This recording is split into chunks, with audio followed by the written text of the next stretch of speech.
What's going on, guys? Welcome back to another episode of the Extreme Lifestyle Living Podcast. Now, today I want to talk about something that's very common for every single one of you guys that are absolutely trying to show up every day and change your life. And it's creating the blueprint is half the battle, but sticking to it, embracing it, and giving yourself permission to be the person you want is the remainder of that battle. And I know every single one of you guys that are showing up every single day, trying to be the best versions of yourself, for the people around you, mentally, physically, emotionally, and everything, and just trying to get as much out of life as you can. I know a lot of you guys are either in the process of creating the blueprint, either have been sticking to the blueprint for quite some time now, or are in the process of admitting to yourself that you don't have the blueprint at all, or one that is serving your purpose. But the biggest thing that no one talks about, and the biggest thing that a lot of my clients are going through right now, is that sticking to it and embracing it and giving yourself permission to be the person you want is the remainder of the battle. Once you get your blueprint set up, you get your actions in alignment to the person you want to become, you get your systems, your habits, your routines all set up, and you know that they're going to give you certainty to be the person that you need to become in your life, then it's done. The rest of it is embracing it. Showing up every single day and giving yourself permission to be that version. And the reason why I think this is so relevant for a lot of my clients and people I'm working with personally is I feel like this was something I call it a transition abyss. I was almost in a murky waters in my own mind trying to figure out why I wasn't seeing certain successes that I felt I deserved and things like that. And it was because I was squeezing the stick too hard. I was focusing on my blueprint, focusing on my actions, focusing on my habits, my systems, all of these different things that are technically transactional, the A plus B equals C. And to a certain degree, every one of us here that has changed your life, whether it's in the gym, whether it's emotionally, whether it's with a career, whether it's finances or anything, there's things you got to learn. There's actions you got to do to get a certain outcome. You got to create systems, you got to create habits, new things in your life to, gain momentum and become this person. If it's in the gym, nutrition habits, workout habits, spending time in those areas, that's part of the blueprint. But then the rest of it is sticking to it. Same with going to school. Apply for the grants, apply for the schooling, apply for anything that aligns with what your goals are in that regard. And, once you're doing the processes of that version, you're like, say, October, November, you're doing exams, you're embracing it. Now you got to become that version. Same thing with careers and relationships. Anything that you guys are doing individually and collectively, like if it's a relationship, working actively to have a healthier, happier relationship, there's actions and habits that you're going to be doing each and every single day. Same with when you're with your career. There's things that are going to align in your life to know that's going to help you and know that you're creating the outcome you want. But that's only half of the battle, because a lot of you guys have been doing so well for so long that you guys are still questioning why you guys aren't seeing maybe certain successes. And it's because you guys actually haven't looked at yourself in the mirror and said, hey, I give myself permission to be X. And what I mean by that is, like, for me personally, I wanted to create freedom. I wanted to create total, just self-fulfilling freedom. Like, to be honest, I just felt like my whole life was controlled through other people. I was a pawn in my grandmother's life through the systems for finances and all these different things. And, I find, like, everyone else in my family being pawns and, like, stemming from mental health and dealing with narcissism and having people in our families or life, like this traumatic events in our life, like you never really feel like you're in control. So for me, I wanted complete control of my freedom. I wanted to be able to proactively decide what I needed to do, how I wanted to do it.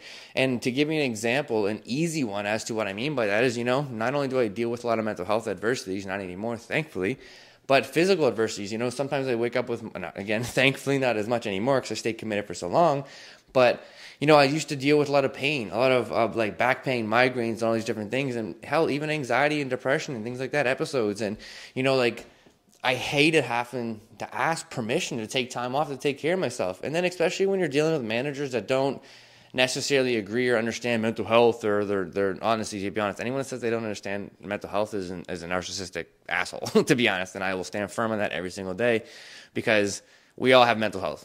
Like, fuck off. And the people that are really ignorant to it is just, to be honest, is stupid. And, that was one big thing that I hated throughout the course of my life, was needing to explain my situations to everyone, because it was always my fault for a lot of things. Obviously, there's an asterisk there in terms of my fault. But long story short, I wanted the freedom, And to be honest, I anticipated getting this freedom was going to be so much fucking harder than it was. And what I mean by that is, I had the idea, I had the plan. Okay, I needed to supplement my income from the corporate job that I had, and I needed to, get a business that was going to fund my life, and then that's it. That's all I ever thought far of, And I've been doing this journey for 4 years. I've been doing it completely by myself for the last 2. So I anticipated this was going to take my entire life to get this freedom. I thought it was going to take until I was 40 years old to feel and get the goals that I wanted. And I got them within 2 years. So then leading up to where I'm at now, it's honestly the last past 16, 18 months has been heavily realizing, okay, I'm doing these habits. I have not missed these habits for this long. I am that person. An easy example as you listen to my podcast is I have not missed an episode of my podcast in the last 4 or 5 years. And what I mean by that is I've only missed, quote unquote missed, is when I took 2 seasons off. I took I think I did 8 months in a row, took a couple months off, then did a few months in a row, took a little bit off. But ever since I reintroduced it, I've only ever missed once or twice. And honestly, it was because of family events. And I could have done them. There's been times I recorded my podcast episodes at 3 a.m. and released them at 5 a.m. I've just committed. But when I look at that level of aggression and commitment over the last 4 or 5 years, it's oh, okay. I am that person, and it's when I realized that a lot of the things I was doing every single day were giving me the certainty, giving me the outcome that I wanted, I have to start looking at the glass from half full, but now I got to fill the rest of it with giving myself permission to be the person that I'm showing up to be.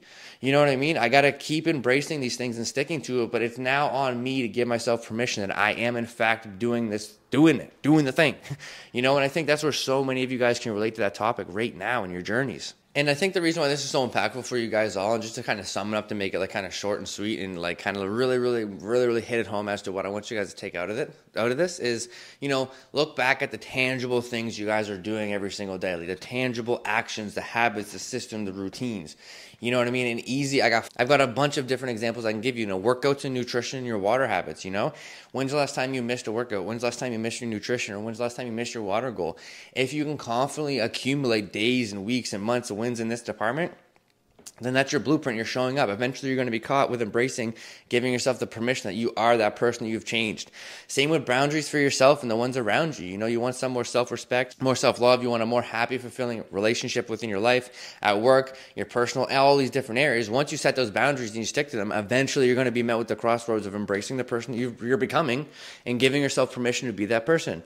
Same thing with your visions and your goals. You need to have visions and goals. You can't just walk aimlessly and expect life to give you lemons. You got to say, hey, I want some lemons because I want to make lemonade, and this is what my version of my lemonade looks like. So once you get your visions and your goals, you need to know what you're aiming for. So what's the tangible thing you're aiming for? You can't just say, I want a bunch of money. Okay, cool. How much money and why? And I've shared this and I've been sharing it quite often lately, but my end goal, my accumulated wealth by the time I retire and I'm done, is $775 billion. That's what I want. And I'm saying that with full conviction because, one, I already have it broken down. That's not my money. That's so much funding to so many communities, so many giving back programs, so many charities, so many things. But I don't feel selfish for that because I'm not asking for $1 trillion. And like I said, the percentage of that I'm taking home is very, very tiny because I know what I need. My vision is very clear. I know how I want to live my life.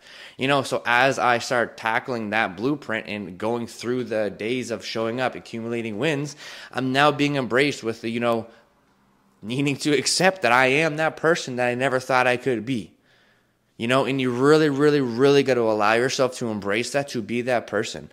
Because a lot of you guys are showing up so fucking much and so committed and so relentless that you just don't deserve to feel the way you guys do.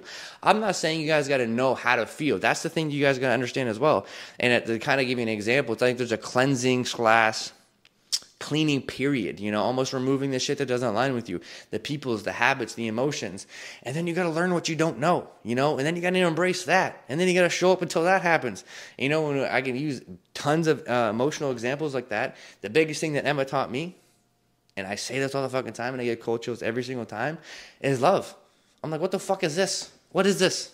When she gave me love and just forced that on me, and not obviously not forced it, but like her relentless commitment to showing her love for me, I was like, damn. I didn't even know what that was. Still to this day, I don't know what it is. And I'm always catching myself getting all these different emotions and headspaces and things like that. You know what I mean? But that's a cleansing period. That's the cleaning up of my mindset and understanding. That also led me to look at my mom and realize she was never loved. So how can I be mad at her for not loving me if she never fucking been loved? So then that opens up the weight of how long of this lineage of no one being loved in my family, and then I got to embrace that, and that's what I'm saying, and then I got to learn a lot about that and show up until I get through it, You know, and that's why it's not transactional. You know, and that's why it's so important to understand how committed are you guys being to the blueprint and the daily actions that are giving you the certainty and aligning you to the life you deserve. If you can confidently say you've been showing up for days, weeks, months, years on end, then look in the mirror and be fucking proud and say, I give myself permission to be that version I need. And then make it very, very vague. Don't be so specific and be like, I need to be this. It's like, say, I know I'm not where I need to be yet, but I'm that much closer, and that's what matters, you know, because you got to give yourself some grace. That's the biggest thing, you know, is like understanding that you are going to become that person, even if you're not there today, but there's no reason for you to beat yourself up and say, I'm not that person, because you're not who you used to be. And that's the fucking subtle change, subtle shift that I need you to take out of this episode. And I think that's honestly a blessed way to fucking finish it, because I think the biggest thing is, like I said, many of my clients listen to this podcast, and any of you guys that aren't my clients that truly do listen to this, like, honestly, like, reach out, let me know who you are. I know a lot of you guys do talk to me and stuff like that, but don't be shy at all. Like, I really do love talking to everybody, especially when it's such an organic conversation where we all have passion towards these same topics. And this is just genuinely my own experiences. This is genuinely what I have been through. You know, I can remember sitting on the phone the first time I had to call with my first mentor, investing $4,500 into a 9-month program, knowing nothing. He gave me such a crazy blueprint. I showed up every single day and embraced it, and then I started finding more blueprints, more details, more goals, more visions, and every day I showed up, it became more clear. And then, again, I was met with embracing who I needed to become. You know, but the biggest shift, like I'm saying, is noticing that you're not that person you used to be, and it's okay that you're not where you need to be now, but you need to understand that little bit of a gap to give yourself that grace, that self-compassion, and that soul nurturing that you not only deserve, but motherfucking need. So that is it. That is all. I appreciate every single fucking one of you guys. I hope you guys have the absolute best week of your guys' fucking life, and keep doing what you guys do best, which is show the fuck up. Let's go. I'm a man of God. You bet me in that corner and I'll let it blow. I got time today, cause boy, it ain't my time to go. I told my mama before I left that I would make it home, and I ain't about to leave my mama alone. It's crazy what I'm living in, I'm trying to